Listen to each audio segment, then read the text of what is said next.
the books, everyone loves the books.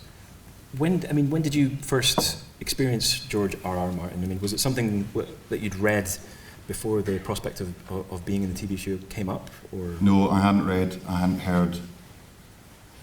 I can't remember how, I think I just got the call and went for my audition, grabbed the book and read it. I think I had a bit of time, and that was it. I met George out in Scotland the first time by Doon Castle. That was the first go of it, the first episode. I can't remember the castle, what it's called in Game of Thrones. But I met him there with my book. It was twice the size. He went, "What the fuck have you done to my book?" I'm like, "George, this is how you're meant to read the book. Out in the rain, out in the woods. Still smelt the smoke." So he signed it and gave it to me. To Rory, my hound, keep growling. And I think you've brought that book. I have brought that book, actually. You quite like this. Those books look big anyway, but this one looks, even bigger somehow.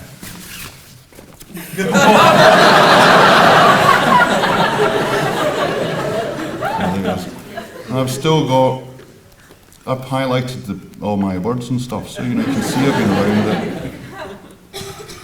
Still smells of bonfires. And he's inscribed the book? He's inscribed that, yeah. And guess what? I'm going to give it to one of you guys. So, well, look, one man's tat is another man's treasure, and I need to declutter. So, I am going to. Can we do this now? Well, we're going to have a joust. Yeah, we'll do that. So, trial by combat. That seemed to be the fairest way to do it. No, I mean, this is an absolutely unique item, and the only fair way, I think, to choose who would get it would be to literally choose the person at random. So yeah, we have. I had an idea. This is the seating plan here. I'm going to just close my eyes, and if it comes up your seat and you don't want it, give it to the person next to you if they want it. So I just close my eyes. I mean, this is crazy.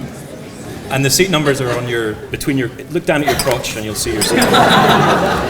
You might need to ask the person at the end of your row what row you're in, though. Right, I'm closing my eyes. Are you ready? Are you ready? I've done it. Oh no, that's a blank. No. You've been standing there. B7. B7. Row B. It's written on the front of your seat. Although.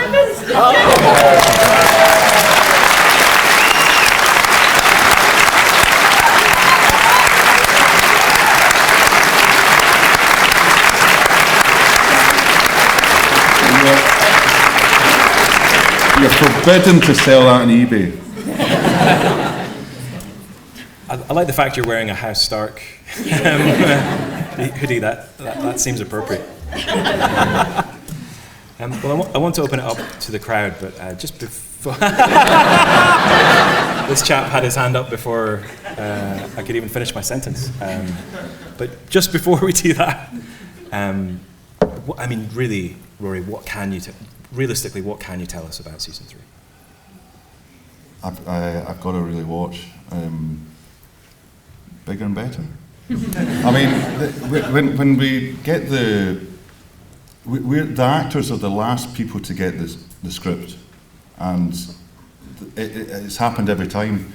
Big table and 3/4 of the cast there. It's a big room, big table. You can imagine all these characters around there. Some legends coming into the next series, and the plan is to read through the whole thing, and when your words come up, you do the thing, and you can close your eyes and feel it, and when you know you're not on for a while, it's so exciting.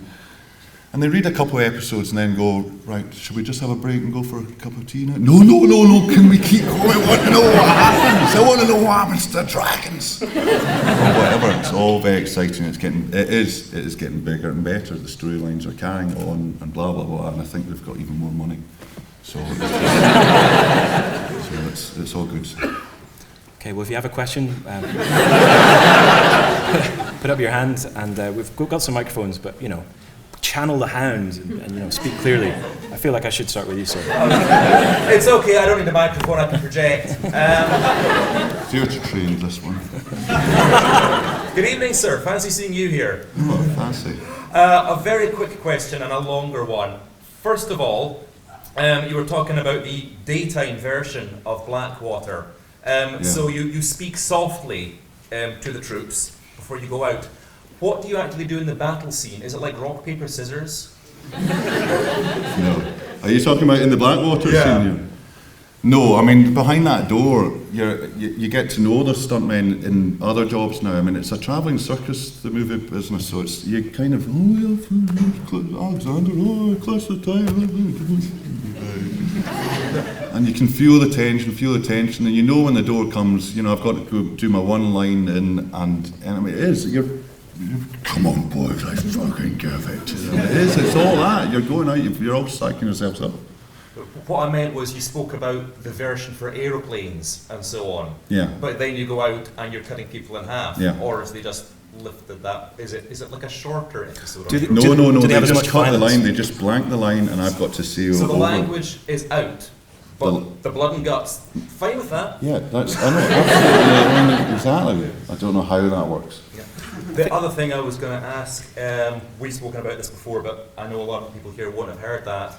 In that episode, you worked with the wonderful Roy Dotrice, Oh, who fantastic. you've spoken about at length, and of course his late son-in-law was the wonderful Edward Woodward, who you also worked with. So I didn't know that. yes, he was. He I was. mean, Roy Dotrice was fantastic. He was the pyro man. He was the man that did all the fire thing. Do you remember him doing him? Yeah. So he started. Oh, he started like in the Second World War kind of thing. And he's done hundreds and hundreds of parts. He's one of the guys you just you want to hear his tales. He's fantastic.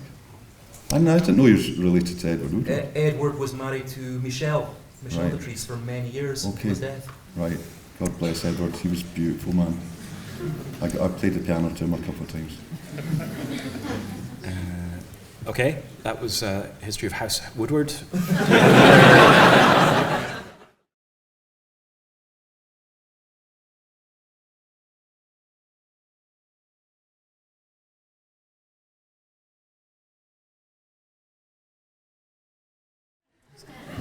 For the training, I do. It's a big physical thing, and I've got the. Well, I used to have the book. Wait a minute, I'm still in this show. What am I gonna do? I'm training, and I'm going off out to the wilds, and I'm redoing. I'm learning the lines, and I'm trying it different ways. And to be honest, I'm just trying to be as prepared as possible, mentally and physically, because it is a real physical thing, just wearing all that costume kind of thing. You wouldn't believe it. So, and I just sort of get into that part kind of thing. And on the day though, I just try and stay as open to, I'm just a kind of tool that the director can, if he wants me to try it a different way, I'll do it. I mean, a lot of the time, it's happened before, even in Blackwater. Neil Marshall was very rushed, and he was brought in at the last minute, and there was no way he was going to go around all the cast wondering if they knew what they were doing and if they were prepared and stuff. So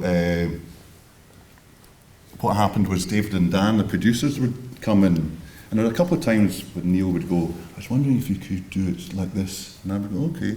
And then you would get the producers. Normally the producers in the past, I've got told them to piss off, they're in my eye line and you haven't paid me enough, or you haven't paid me.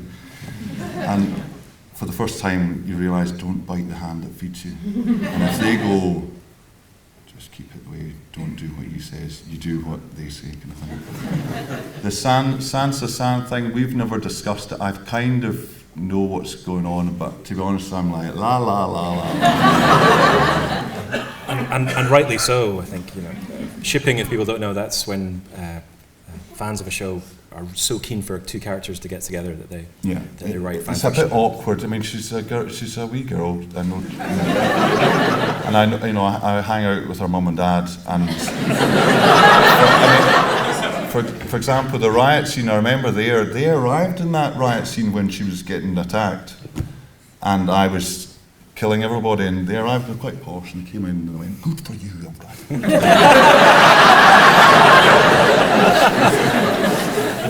Okay, there was a question from a I gentleman. was just wondering, armour's quite expensive to buy. Do they let you keep it? Because it's one hell of a Halloween costume.